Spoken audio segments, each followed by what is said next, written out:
मंगलमय दिन आजु हे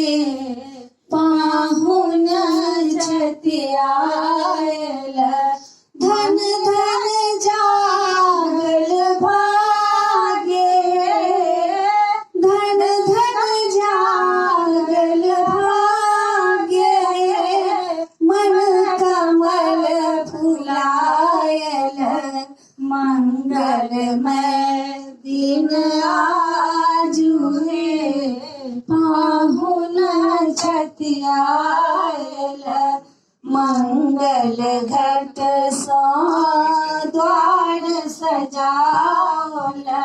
कंचन दिया हम बाड़ी लगावल गाधर हार गुलाब गाधर हार गुलाब हिनका पहिरायब मंगलमय दिन आजु हे पाहुन छति आयल कर खाली बेसी अभिलाषा धान पर अगबे आशा मान बढ़ाओल पाग हे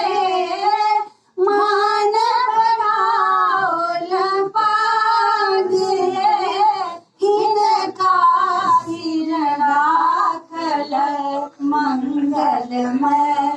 दिन आजु हे पाहुन छति आयल धन में धन भावहिता सांबल धन में धन भावहिता सांबल सुभग स्नेह मन मन गाफल घर के अनुपम साग है घर के अनुपम साग है भोजन में राजग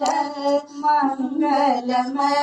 दिन आजु हे पाहुन छति आयल मंगलमय दिन आजु हे पाहुन छति आयल।